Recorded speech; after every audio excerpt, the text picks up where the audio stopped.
It's time for Journey to a Healthy Life with Dr. Tiffany Keenan. The journey to health and wellness is different for everyone. Let's listen in as Dr. Keenan interviews guests about their journeys and experts that help along the way. Here's Dr. Tiffany Keenan. Yes, I have with me in the studio today a great friend of mine, Dr. Keenan. How are you? I'm wonderful, John, and it's great to be here. Yes, and we're here today to talk about one of the most important subjects on earth, health. That's correct, exactly. You know, health is what we have, and if without it, we wouldn't be on this planet. Health is a gift from God, isn't it? Yes. And tell me, how did you get started in healthcare? You've been involved in healthcare for a number of years. That's right, and I sometimes, it's 20 years actually since I've been out of medical school. 20 years. And what got you, where are you from? Tell me your journey, a little bit about how it all started. And So I come from a basic background, John. So I'm from the Howard Road, which is a small little area in our village of Miramichi. It's about half an hour outside the city. yes, And, I'm very familiar with the Howard Road. but for those that may be listening, you know, it's a pretty rural community, right? Yes. And I'm so lucky to have grown up with my family all around me. You know, my grandparents lived in the middle of the village. My cousins were all around. So as a kid, it was a really great place to grow up. Lots of fun to play out in the fields, to go swimming down in the river. So it was really a great beginning. Yes. So you did well in school. I did well in school, and actually, I just was motivated. I'm not sure where it came from, but I just always strived to do well. And as a teenager, I actually wanted to be an astronaut. Really? And I'm not sure, I guess watching the space shuttles and everything else. Yeah. And I thought how wonderful it would be to be able to see the world from outer space. Wow. And then what changed your mind to become a doctor? So when I was 15, I developed something called scoliosis. That's back problem. Right, so it's a curvature of the spine, and it was quite a time for me because I knew there was something wrong with my body, and I wasn't sure how to address it. And eventually I got to see a public health nurse at the school and then a physician, and I had surgery. And I went to the IWK in Halifax, which is our children's hospital here in Eastern Canada. And it was really quite a time for me to have to go through all those changes. It was a painful operation And you would have been on your back for quite a few days or weeks. for a long time. And I still remember the worst was the pain, though. It was quite incredible. You know, 30 years ago when I had my operation, we didn't have, you know, the pumps and the medications that we give right now. So it was an experience that really changed me. Were you in Halifax then quite a while? I was in Halifax just under 2 weeks. Wow. And then in the hospital locally? No, I was able to leave. I left the hospital in a body cast. Ah, that would be my biggest fear.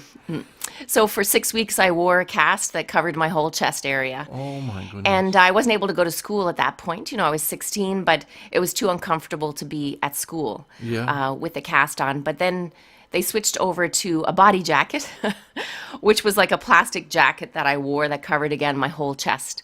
Well. I wore that, through my grade 11 year in school. You feel a little bit like you're in a straitjacket? Or... It really helped my posture. Yeah. And I had some good support from, my friends at school. I wasn't able to sit in a regular chair, so I remember back then that they would carry my chair from classroom to classroom just to make it more comfortable for me. That sounds like Blackville. It was. But when this happened, it kind of stopped my dream, I guess, of being able to be an astronaut because, with the nature of the operation that I had a steel rod that was put beside my spine to straighten it out. And, the G-forces of gravity wouldn't be able to hold that. But when I was there, I was like, wow, I had an amazing doctor. And look what he did for me. So it was at that point that I said, I want to be a physician. I want to be a doctor to be able to help other people just like that Dr. Leahy at the IWK hospital, like he was able to help me. So it was a very life-changing experience, and it gave you compassion for people who were hurting. It did. And I think one of the greatest things, over my 20 plus years now that I've been in medicine, when we go through our own health experience and our health challenge, at a young age, I was in a hospital with a major operation, undergoing a lot of pain, it's really helped shape me much more than I realized kind of at the time of what it would do to make me, I think, a better physician. I would say so, because once you've experienced pain, then you have compassion for people who have it, don't you? That's right. So from high school, then you had to get involved in going to university somewhere. Yeah, so I was really excited again, coming from a small little village. You know, my high school, we had 33 in my graduating class. Yes. And, but I wanted to. Special though, like family, wasn't it? Oh, exactly. Yeah. But I really wanted to go outside New Brunswick. And to tell you the truth, my dad is a Montreal Canadiens fan. So when I was looking at universities, I thought, well, what's the top university in Canada? It was McGill. Yeah. But also the Montreal Canadiens happened to play there. There you go. So I went to McGill, I did my undergrad, and I did my undergrad in nutrition. And for me, it was really important to have a good background. I knew I wanted to do medicine, and I wanted to be able to focus on something that I felt was really important for people if they wanted to transform their health and be well. And that's what makes you a different doctor. The nutrition side. It was a nutrition, and it was, you know, the prevention aspect of medicine. So I guess I learned that, yes, it was a great, something really good to take into me, with me as I went on to medical school. Yeah, when you study nutrition, it gives you a different outlook on the human body or what makes us healthy and sick than if you just studied to be a doctor, doesn't it?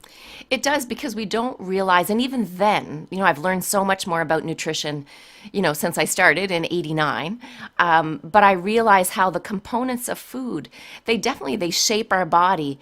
And now I realize how what goes into making our food, you know, our soil, the land, the water, how even that starts to affect the foods that we put into our bodies. Wow. Because, you know, you buy a radish in the store and you grow one. It's not the same animal, is it? That's right. So all of these things start to affect our health. Right. A lot of the things that are, what would you say, factory grown, they don't have the same minerals in them that when you plant something at Keenan's. That's right. You know, and I love to do a lot of gardening now, and I'll talk about that probably on another podcast. Right, because it's a huge part of our health. It is, you know, and if you really want to be healthy, the best way to avoid pesticides and chemicals is to grow in your own soil and to know exactly what you put into it, and also to grow your plants with a bit of tender, loving care. Exactly. So I can picture this little girl from Keenan's going to McGill. It was quite an experience. You know, it was the first time that I'd really been out of New Brunswick for any length of time. Were you homesick? I was a bit homesick, yes, in the fall. Yeah. But I didn't come home. I just came home, you know, at Christmas to visit my family. But it was such an exposure to people from all over the world. You know, McGill and Montreal is really a multicultural place. Yeah. And I got to meet people from, you know, Africa, from Egypt, from Australia, from Ontario, from out west, and really started to shape me. And maybe it probably contributed to me becoming the global traveler that I am today, too. Right. And you got involved a little bit. I don't know if you want to talk about that here or not, but you got involved with a special clinic in Haiti, didn't you? How did you get into that? Yeah, so my Haiti journey was a few years kind of down the road after I got into medical school. So I finished off at McGill. I went to Memorial University in Newfoundland, which was wonderful. And then I finished up at Queen's University, and that's where I did my family practice training. So when I graduated in 2000, I came here to Miramichi actually to start my work. And I started in family practice, and within about a year or so, I shifted to the emergency department.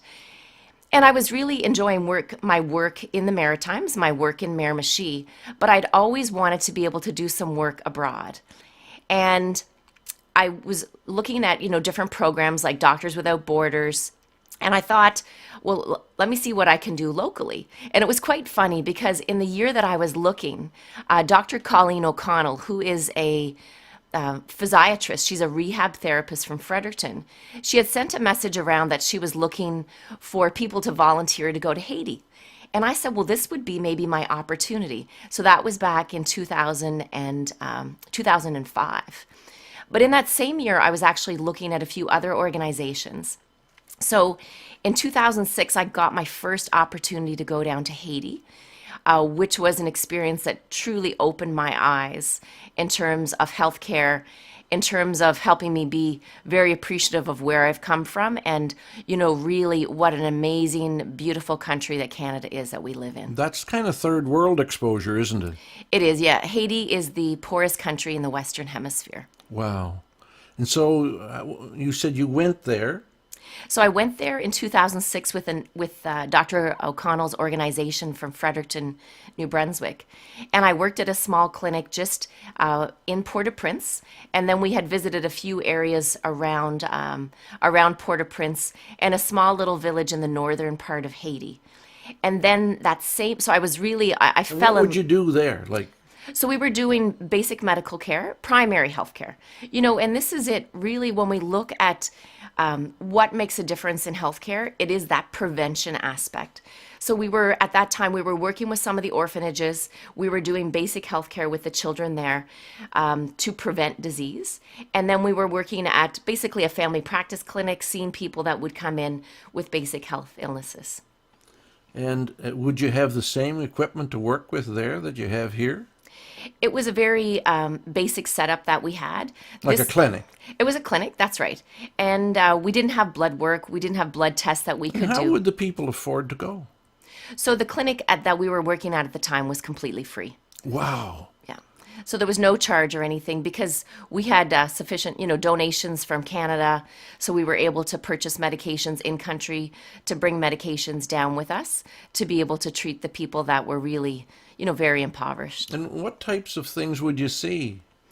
So at that time, where we were working, it was, basic health needs. So skin infections, pneumonia, malaria, scabies. Malaria. Yeah, dengue fever, typhoid fever. But for the adults, it was funny because sometimes we were dealing with back pain, stomach pain, headaches, general complaints, because in Haiti, it's not that easy just to get medications to help. Like just a Tylenol is not an easy medication to come by. There must be a lot of suffering. You must have seen a lot of suffering there. A lot of suffering. So I saw that, but I saw resilience. Yeah. And, this was the greatest thing about my experience in Haiti has taught me that number one, you don't need to have, from a medical standpoint, you don't always need to have tons of medications. You don't need fancy CAT scans. You don't always need MRI scans.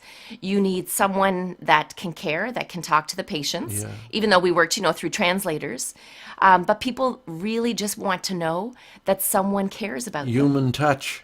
And the human touch, being able to shake their hands, and even though that they knew we were doctors from abroad, that they knew that someone was reaching out, that someone was caring for them. Did you find it a little overwhelming?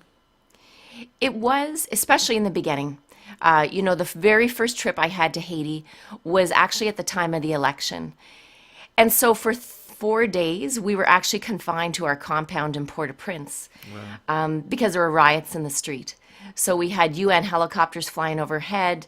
We could see smoke bombs and things, tear gas in the streets, because we were able to look out from our compound into the streets. And it wasn't a frightening experience for me, but it was a time to know that, wow, Tiffany's not in Blackville, she's not in Keenan's, that this is a different world outside of what I'd grown up in. But it really said to me that how can people learn to be happy and healthy in these sorts of environments? And I think that's what really encouraged me to want to work further in Haiti, to be able to help those people. Given what I had back in Canada, but what they were living through, I knew that there had to be something about the Haitian people that was able to make them stronger. So, when you help people like that, and they wouldn't have all the things that we will have, like you send someone home here and they go home and can have a hot bath or lots of other things, but those people, a lot of them, maybe wouldn't hardly have a home to go to. That's right. In Haiti, most people still live on under $1 a day. Most of the homes in Haiti are one-room homes. There are some that have larger, but most are one-room homes that you'll have, the mom and dad that might have a small mattress to sleep on. Often the kids are on the floor. They're on like a makeshift mat that's been made from maybe bamboo or sugarcane, like that's been twined and weaved together. Most houses don't have any running water. Hot showers generally don't exist. And, I got to know this later on because after my initial experience in the city, then I moved up to the country and really was able to live and see what the villagers go through on a daily basis. So Haiti taught me that having, we talk about the social determinants of health, which is having just clean water, shelter, food. Like these are often the essentials. Yes. And through the years, though, I've learned that in Canada, there's still many people. One of the things that many people suffer from is poverty in the extent that they don't know where their next meal is going to come from. So from a medical standpoint, my work there has helped, shape me and how I can, talk with patients. Because if you're worried, and many people, John, it in Miramichi, are still worried. They don't know how they're going to feed their kids by the end of the month, when that check runs out. So as physicians, if we're talking about health that, you need to do this for your health and that for your health, but it's really tough if you don't even know how you're going to put food on your table. Right. We talk about food security, don't we? And Exactly. the importance of everybody having enough adequate food. So Haiti shaped your life a little bit. And did it have an adverse effect on you as well? So Haiti did. Adverse, it was one of my life lessons, and that's kind of how I see my experiences. So I worked in Haiti in 2006. In 2007, I established a clinic. That's all for now. Tune in to Life Radio at 10 a.m. on Tuesday, Thursday, and Sunday for Journey to a Healthy Life with Dr. Tiffany Keenan. Or visit our YouTube channel, Life Radio Miramichi, to hear the full interviews. Life Radio, your community, your voice.